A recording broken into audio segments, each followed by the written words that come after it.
So I was getting ready to start recording Ivanhoe when I looked over at Mr. Smug over here. I'm not sure how much Percy's going to be listening or if he's just going to be sitting there silently judging me while he tries to nap. But we could start with a kitty. Oh, he's so big stretch. Okay. Maybe we skip Ivanhoe and we just watch this kitty cat sleep. Oh, he looks so offended. He also looks like he's stuck on my very beautiful dragon blanket. Poor kitty. Anyway, I guess we should get back into Ivanhoe. And I'm going to be honest with you, I didn't read all weekend. I didn't get ahead. And I've almost forgotten what's going on in Ivanhoe. So I guess it's going to be a surprise for all of us. So let me get set up and I will begin reading in just a minute.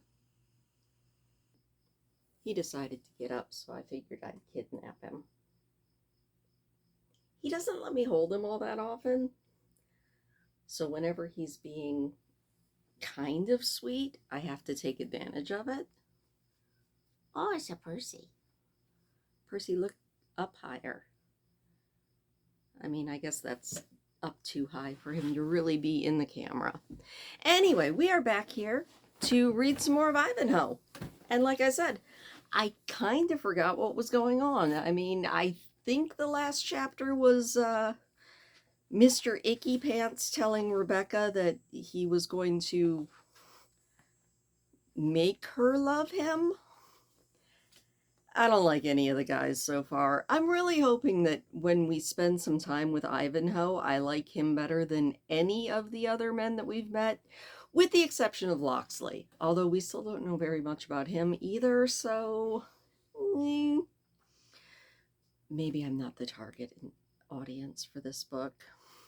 We have a very short quote to begin this, and then this is a fairly short chapter, but that's okay because I was looking ahead and translating the Roman numerals so that I could actually know what chapters we're on because I don't speak Roman numerals.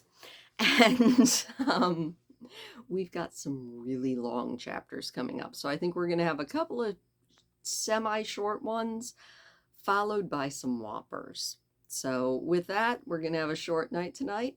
I hope that you enjoy it. And we're going to begin with a quote that's called "She Stoops to Conquer," and it's only one line long. And it says, "A damned cramped piece of penmanship as ever I saw in my life. She stoops to conquer."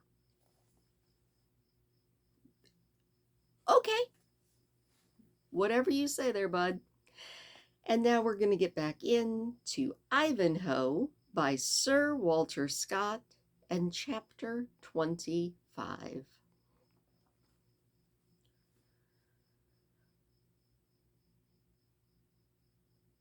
I'm making sure that this is the right thing.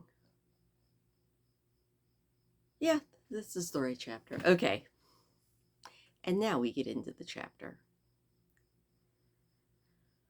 When the Templar reached the hall of the castle, he found De Bracy already there.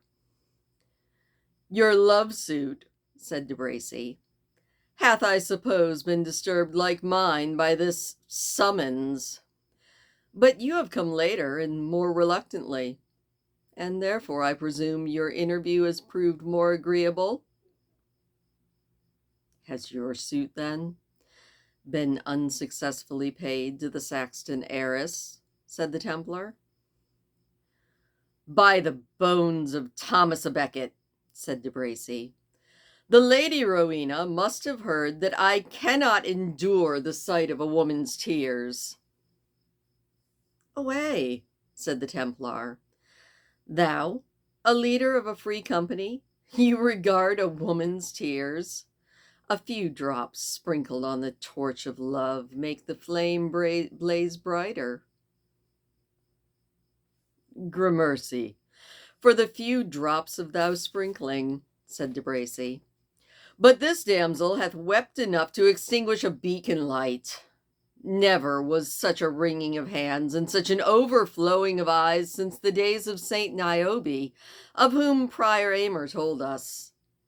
A water fiend seems to have possessed our fair Saxton.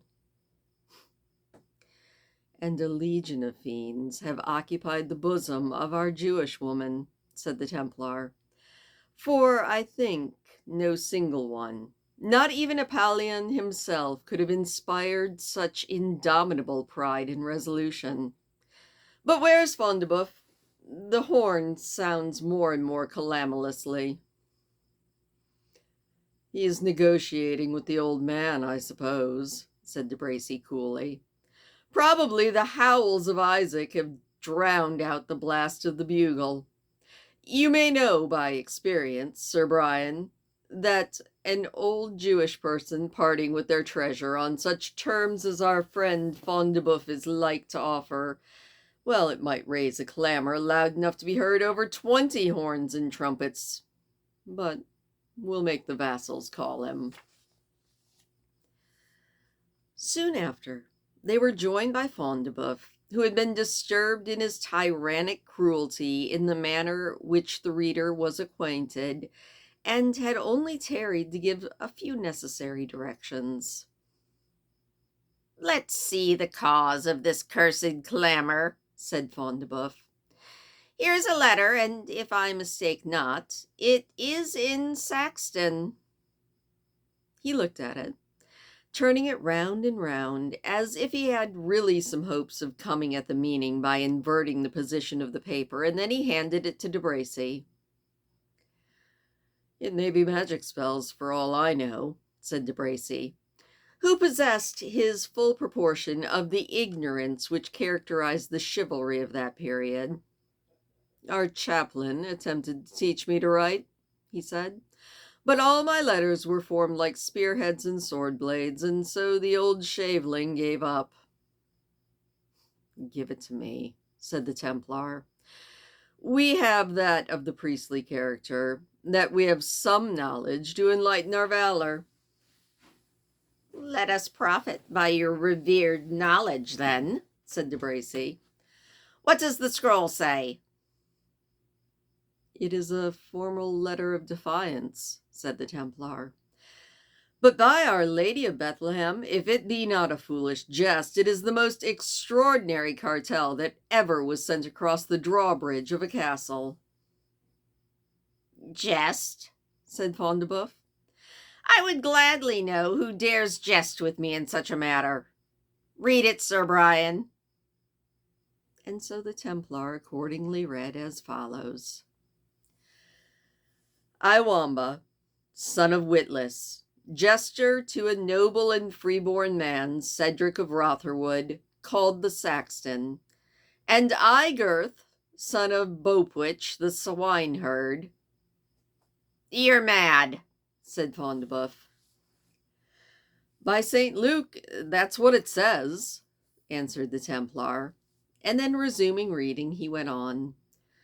"Igurth, son of Bopwith, the swineherd, unto the said Cedric, with the assistance of our allies and confederates, who make common cause with us in this feud, namely the good knight, called for the present Le Noir Fantant, and the stout yeoman Robert Locksley, called Cleave the Wand, do you, Reginald Front de Bœuf, and your allies and accomplices, whomsoever, to wit, that whereas you have, without cause given or feud declared, wrongfully and by treachery seized upon the person of our lord and master, the said Cedric, also upon the person of a noble and freeborn damsel, the Lady Rowena of Hargenstale, and also upon the person of a noble and freeborn man, Athelstane of Coinsborough, and also upon the persons of certain freeborn men, their crinixt, upon certain serfs, their born bondsmen, and also upon a certain Jew named Isaac of York, together with his daughter, and certain horses and mules, which noble persons, with their crinics and slaves, and also with the horses and mules, the Jew and his daughter beforehand were all at peace with his majesty, and traveling as subjects upon the king's highway.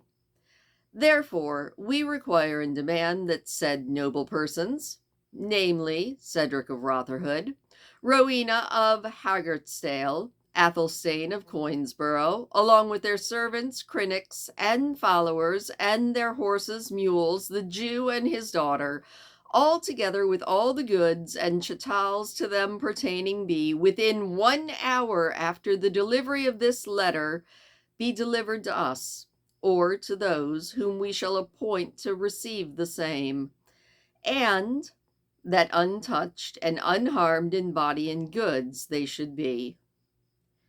Failing this, we do pronounce you that we hold you as robbers and traitors, and will wager our bodies against you in battle, siege, or otherwise, and will do our utmost to your annoyance and destruction.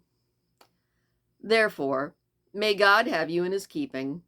Signed by us, upon the eve of St. Withold's Day, under a great trysting oak in the Harthel Walk, the above being written by a holy man, clerk to God, and Our Lady and St. Dunstan, in the chapel of Copenhurst. At the bottom of this document was scrawled, in the first place, a rude sketch of a cock's head and comb, with a legend expressing this hieroglyphic to be the sign manual of Wamba, son of Witless. Under this respectable emblem stood a cross, stated to be the mark of Gurth, the son of Bwopith. Then was written, in rough, bold characters, the words Le Noir Fentant, and to conclude it all, an arrow, neatly enough drawn, was described as the mark of the yeoman Locksley. The knights heard this uncommon document read from end to end, and then gazed at each other in silent amazement, as being utterly at a loss to know what it could portend. De Bracy was the first to break the silence by an uncontrollable fit of laughter, wherein he was joined, though with more moderation, by the Templar.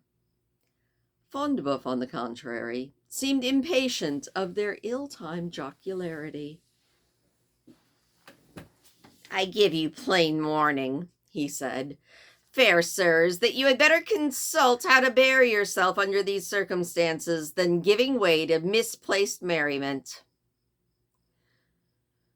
Front de Bœuf has not recovered his temper since his late overthrow, said De Bracy to the Templar.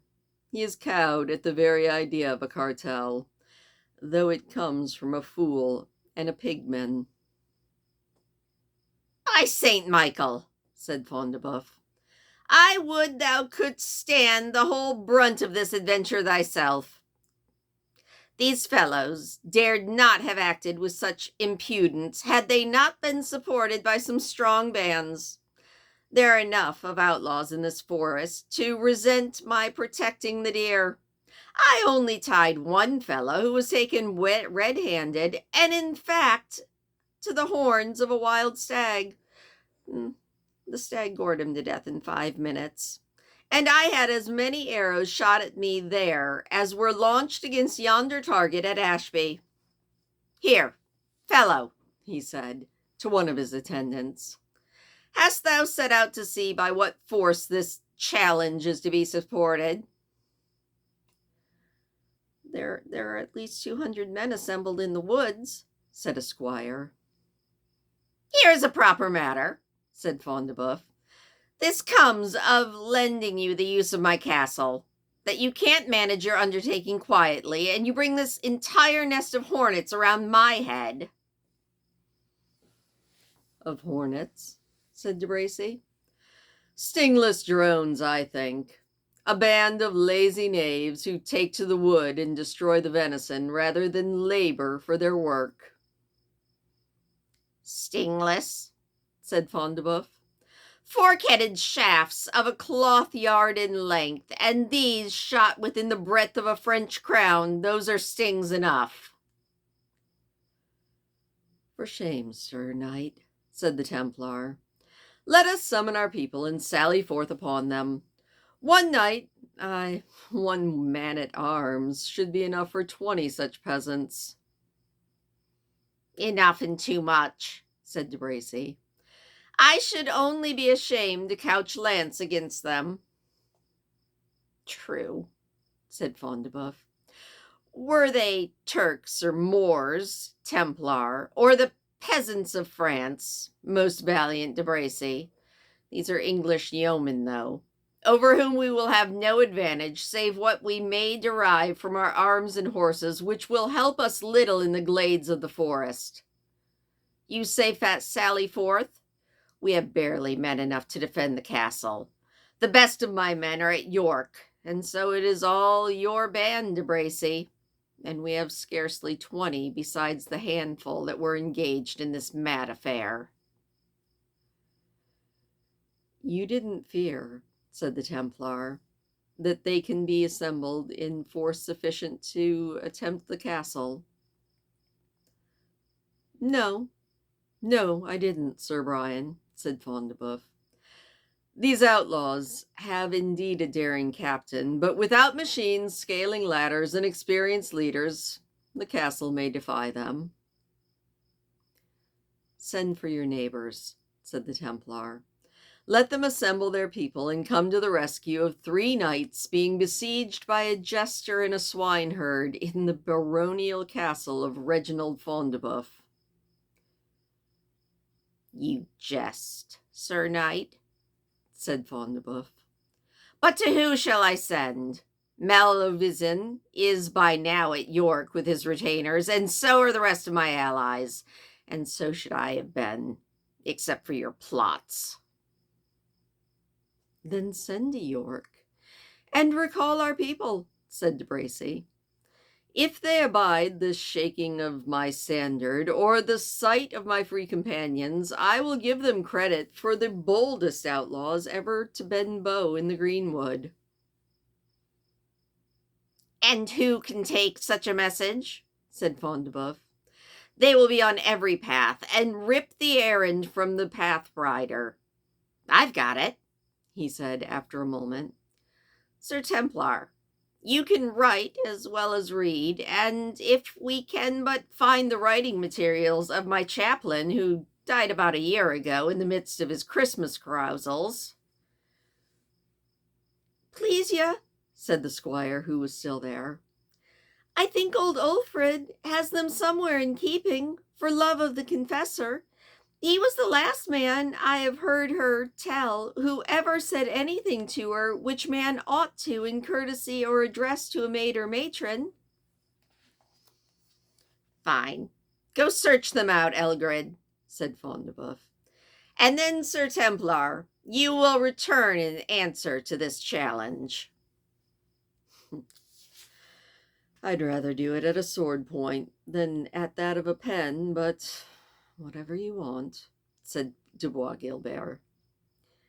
He sat down accordingly, and indited in the French language an epistle of the following.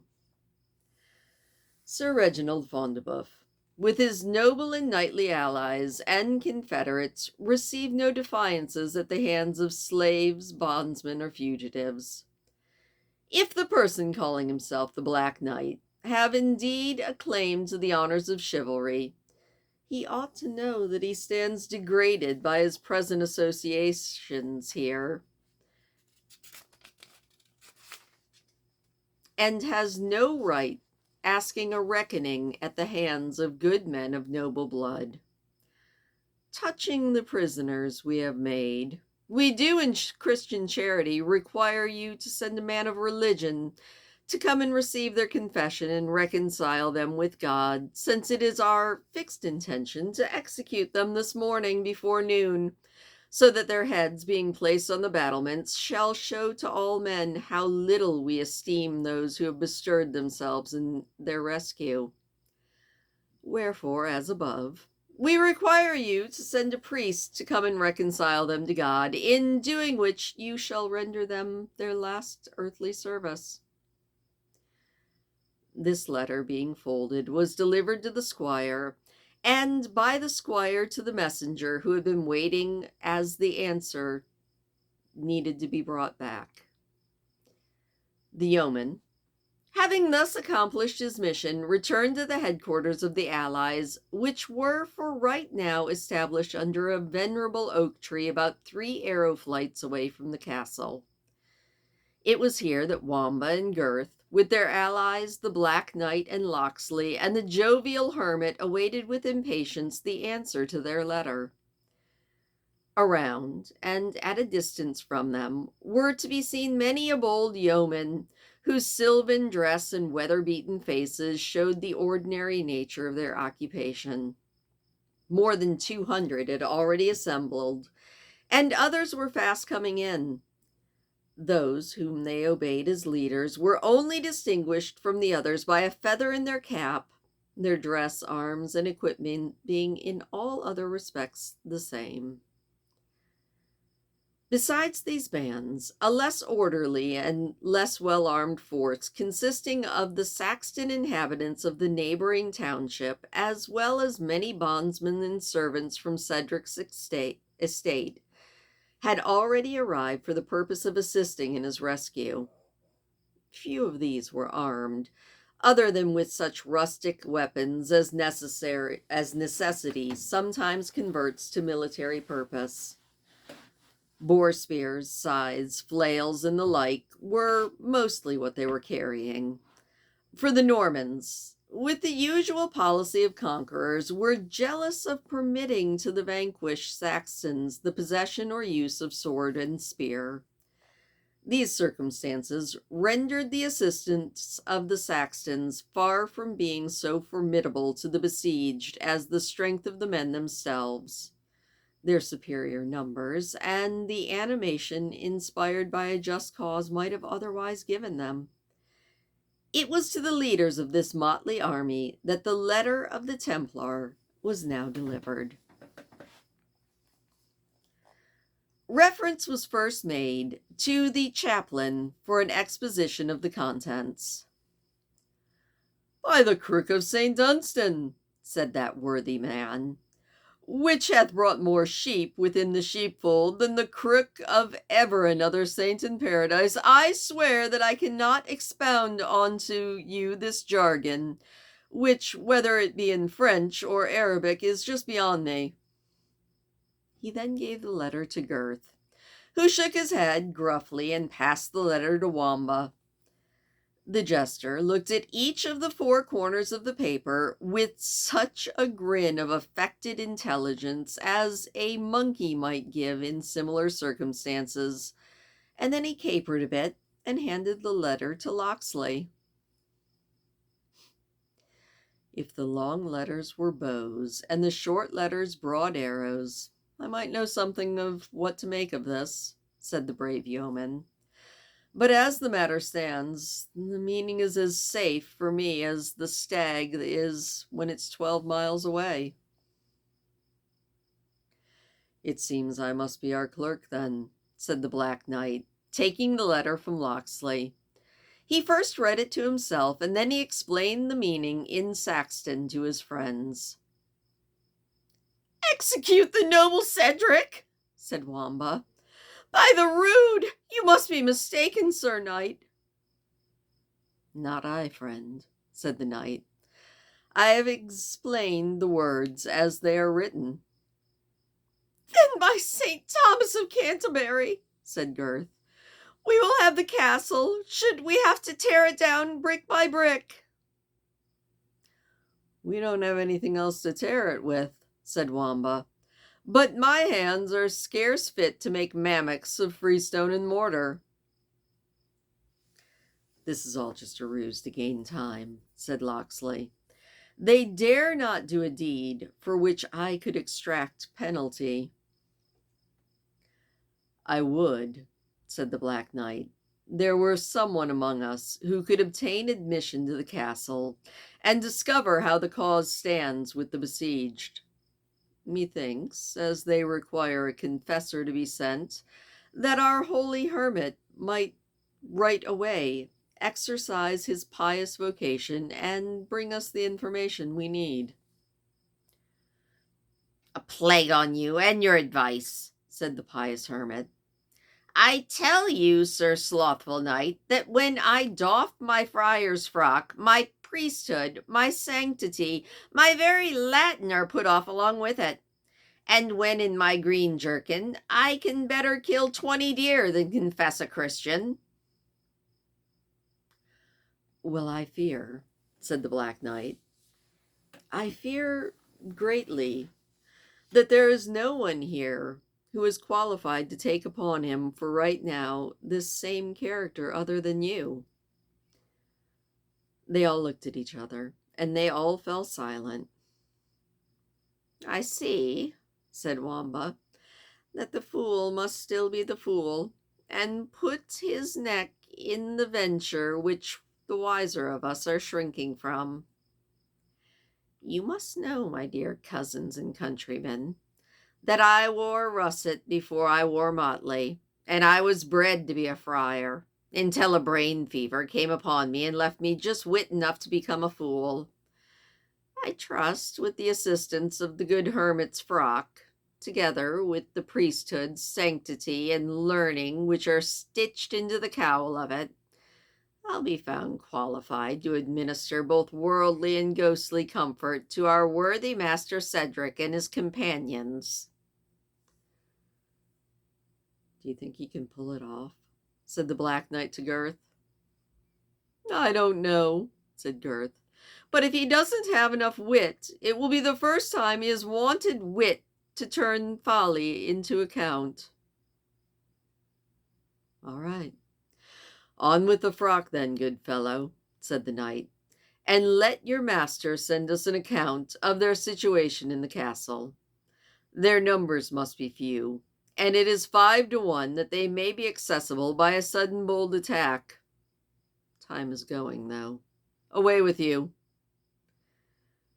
"And in the meantime," said Locksley, "we will beset the place so closely that not so much as a fly shall carry news away.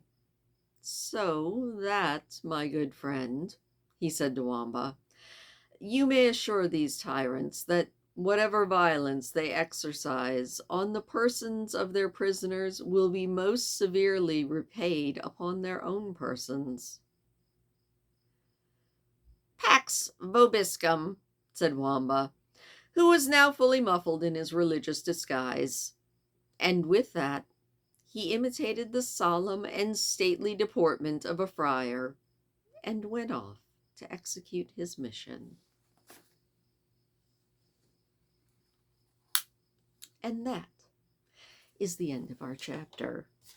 Okay, so we didn't spend as much time with the reprehensible men. We spent some time with the slightly better men. I have to say I appreciate that. Also, considering that was, I mean, I guess it was really technically only like 25 minutes because I did babble for a while. But considering that was one of the shorter chapters, I'm a little afraid of the long ones that are coming. No doubt we will be able to get through them together. So thank you as always for listening. I really do appreciate it. Please do leave me a thumbs up if you don't mind. It does always make me smile. And I'll see you tomorrow.